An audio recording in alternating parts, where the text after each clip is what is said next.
Savannah, Georgia, a warehouse along the Savannah River is holding historical treasures that evidence suggests remained lost for more than 240 years, a cache of 19 cannons that researchers suspect came from British ships scuttled to the river bottom during the American Revolution. The mud and rust-encrusted guns were discovered by accident. A dredge scooping sediment from the riverbed last year as part of a $973 million deepening of Savannah's busy shipping channel surfaced with one of the cannons clasped in its metal jaws. The crew soon dug up two more.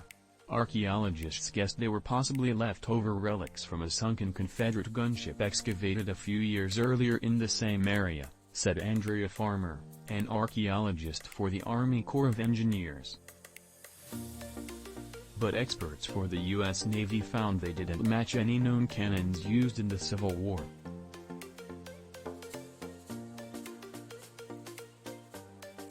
Further research indicates they're likely almost a century older and sank during the buildup to the Revolutionary War's bloody siege of Savannah in 1779.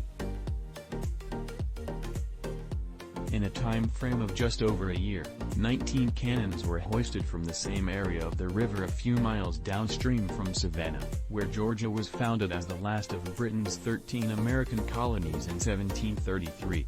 They're in remarkably good shape, Farmer said. Many were buried in clay and covered by silt and debris that kind of protected them.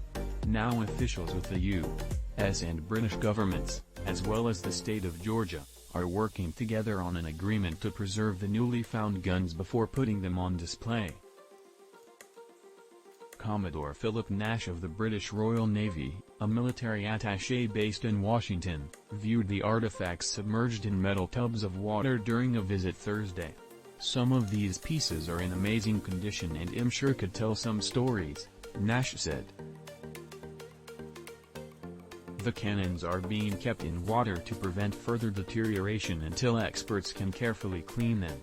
Meanwhile, researchers are looking for more definitive proof linking the cannons to British ships from the American Revolution. Farmer said researchers are very confident of the connection. Savannah had been under British occupation for about a year by the fall of 1779, when colonists planned an attack to retake the city with help from French and Haitian allies.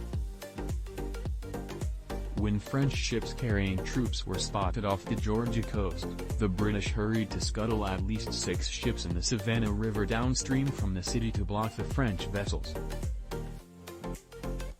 The land battle that followed was one of the bloodiest of the war. British forces killed nearly 300 colonial fighters and their allies, while wounding hundreds more.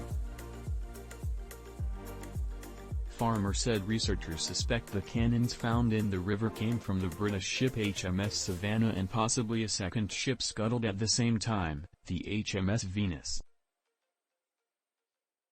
The longer guns appear to match cannons manufactured in France during the mid-1700s, she said.